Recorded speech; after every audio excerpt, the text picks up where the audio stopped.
안녕하세요. This is part two of my vlog. Um, I wanted to finish up what I was saying about K-pop.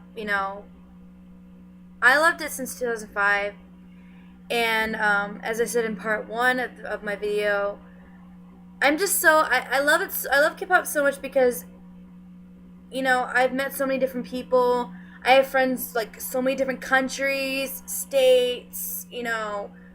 Australia, Japan, Hawaii, California, Illinois, Georgia, Mississippi, you know, and I've loved the opportunity because, I've gotten to meet so many different, you know, different age people. I have people that are older than me. I'm 21. I just turned 21 in April. I have friends that are older than me, younger than me, you know, different nationality than me. Um, and and different cultures than me. And I just love it so much because you know, I just love it because I got to meet so many friends, and K-pop has really brought, different people together, and has brought people from the states, especially like me, into the vibe, and showed that music is not just speaking English. It's, you don't have to understand K-pop. You don't have to understand the words that the artists, that the idols are saying in the songs to love the music. I just started learning Korean, in the past year, and I can only pick up like little words and everything. But you don't have to understand what they're saying to love K-pop. You got sexy guys, you got idols that work their asses off pretty much. I mean, I love I people don't always realize about K-pop and the industry, in the Korean industry, really pretty much, is they work their butts off like crazy. Unlike the American market where you can get famous like that, in the K-pop, in the Asian market, in the K-pop market, and everything, you need to work your butt off. You become a trainee, and most of the trainees, they're training for like 3 years before they even get in a group, before they even get on a stage. So they can be training 3 years and working their butt off, dance classes, vocal classes, everything, day in, day out, day in, leaving their families, leaving their friends, leaving a relationship, and everything they love, just to achieve their dream. And at the end of those 3 years, or maybe even more, they could not even debut. And they work so hard, and they could, in our words, fail, but they're getting this opportunity to work towards a dream. And they work their butts off, and they're real. That makes them humble. That makes them so humble. I love American music a lot, but I love K-pop more because I see how hard they work. You don't see it ever anymore in American music where there's a good routine. There's a good storyline to the song. There's like the music video. It's just amazing. And I think it's kind of sad because you don't see that, and I don't feel like a lot of the artists here in the states work their butts off. They're just pretty much handed it sometimes. 99% of the time. But K-pop artists, they work their butts off. They go in the hospital because they break their hand, or they sprain their knee, or they hurt their back. They break a rib. You know, like with an M Black, one of their members. I'm having a mind blank with names right now. I know all the members, I swear. But when they were doing Run, and the member went to do a flip that was supposed to be, he practiced a gazillion times, and one time he flips, and he throws his back out. He's not that much older than me, and he's practiced a gazillion times. He's trained. He's knows he can do it, and he's trained enough to do it. But in that second, he got hurt. You know, and he got back up somehow and was pushing through that pain. Another example is my bias group, You Kiss. And my ultimate bias, besides G-Dragon, is Eli. And when they were doing Neverland, he pretty much tore his knee. He pretty much blew his knee out.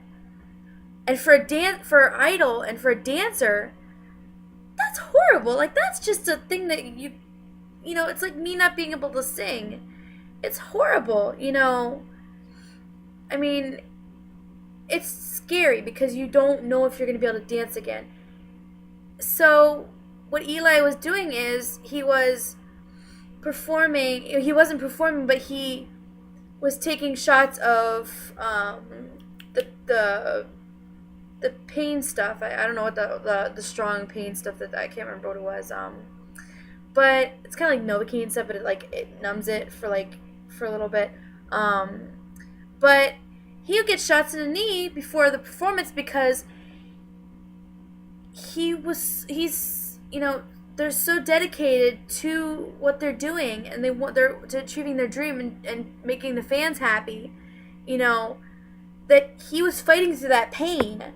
Another one, Eli also hurt himself when during Shut Up, which was early in the career, and he broke his hand. So he had pretty much a brace on his hand and wrapped up, and he was performing. I mean, a lot of the members get so hurt and get hurt during performances, and it breaks my heart, because you get a group and everything, and you start treating them you start feeling like they're your family, they're your really good friends, you've known them forever. Like with me, for You Kiss, I love tons of other groups, but You Kiss since 2008. I've loved K-pop since 2005, but I became hardcore 2008. With You Kiss, and I started out with them since they debuted. Those pictures coming out, they're young boys. I remember watching Kevin and Kpop. Kpop and Alexander used to be in the group before Hoon and AJ got there, and they were replaced by them. But Kevin and Kpop were both in a K-pop group before You Kiss, way before You Kiss, called Zinc, and they had already been, Kevin and Kpop had already been in the industry and everything, like Kpop's brother in 00501, and they had already been in it. And so when they went into You Kiss, I was like, oh my gosh, I remember Kevin, I remember Kpop, holy crap. And so I remember looking at the pictures and I was like, oh my god, I found my bias right away, Eli. And to this day, in 2013, I still love Eli. I love all the members. I love all the members. I have a little piece of my heart for all the members. But Eli, for the love of all things good and holy, I love that man.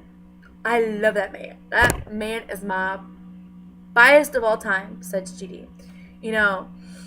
He's my, and to see them grow from cutesy boys and stuff to Shut Up to Neverland, and going through losing Alexander and Kpop and being heartbroken because you feel like you're losing a part of your family, and then getting Hoon and AJ, you're like, I don't know, because you're it's like they're invading that that circle that you have built with these members that you've watched forever since the beginning, and then you start incorporating them into your family. I remember when BAP started out, I was like, okay. And then you start getting to know the members. You start getting to know, their little things. And you're like, but back to saying, there's a lot of closet closet K-pop fans. um, I know at school there's at least two, like besides my best friend Danielle and my other best friend Danielle, both Danielle's. They both one of my friend Danielle's loves Tara, loves Tara. I call him Tiara. I don't want to call him Tiara. Um, their name is Tara, and I'm just gonna say Tiara. Yeah, it's Tiara. Loves Tiara, and they're a really good girl group. She loves that girl group. And my other friend Danielle, she loves Big Bang like me, and she loves Top. And I remember us, watching little things. We're like, oh my god, fangirl is spazzing out. And I got one of my other good friends, Tammy, who used to live up here in New York, and I showed her a G-Dragon music video, and she fell in love with K-pop. I started showing her Shiny, M Black, You Kiss, BAP, more G-Dragon, Big Bang. I started showing her these videos, and she loved them. And my friend Sabrina, I showed her You Kiss, and she fell in love with Kpop. And it was funny how I got two of my really good friends into K-pop, like that. My mom, I don't think I'm ever gonna get her into K-pop. Some people are so freaking lucky when they get their parents in love in K-pop, or some part of the family. I don't have anybody in absolutely nobody in my family loves K-pop or anything. So that's why I feel like my friends and my Kiss Me's and my VIPs are my family. I have my family, and then I have my K-pop family. But I love it because there's so many people that I've got to meet, and who have been there for me. When my dad deployed and my dad came back, and when a really good friend of mine passed away. When a member of our family, one of our cats, which is a member of our family, passed away, a couple weeks ago, and they were really there for me when I was dealing with all that crap. And when I'm upset or sad, they're always there to talk to, and you get so many different point of views, you get so many different support, and it's amazing. You make lifelong friends, and I have my friend Vanessa and Tasha that I met at that I roomed with my friend Vanessa, and I didn't even know her before the Big Bang concert in New Jersey. And she was my roommate, and we worked it out, and we were roommates. And I met Tasha, and everything. I am lifelong friends with them. I'm not able to talk this much because everybody's so busy, but I got lifelong friends. And I don't think I would ever trade that. I've got the opportunity of meeting so many people, learning different cultures, and I'm hopefully going to. My dad's going to be PCSing too. If you don't know what PCSing is moving without me and my family, pretty much on his own to Korea, and we're going to be able to visit him in January. So I'm so freaking excited because I've always wanted to go to Korea.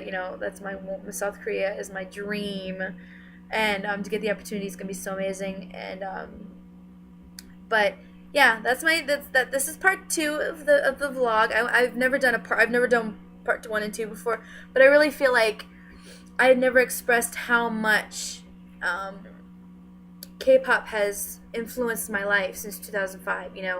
I dealt with a emotionally abusive relationship with my ex, and I have an amazing boyfriend now of 2 years, and I dealt with that, and it was horrible, and dealing with everything and dealing with school, K-pop picked me back up, I remember with Haru Haru, Big Bang's Haru Haru, it taught me that I can pick myself back up, no matter all the hard stuff that I went through. K-pop it gives people hope, it gives people happiness, it makes people happy when they're feeling down, and they're not, they're pretty much not going crazy with sex and alcohol and cursing, like a lot of American music is. like not that's excluding Demi Lovato, like other ones, but like a lot of the rappers and stuff, Yeah. But I love K-pop so much, and I'm gonna be loving it too forever. And I can't wait in the future to see how many people, how many more friends I'll meet. I really hope I can go to KCON. Um, in It's gonna be August 24th to the 25th, 2 days for the first time ever this year. For the first starting this year, it's two days. And they haven't released any other information about it yet.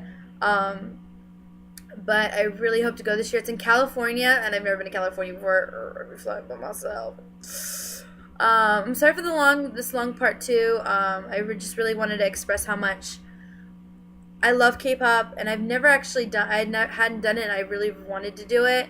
And I usually voice it vocally to other people and everything, but I haven't,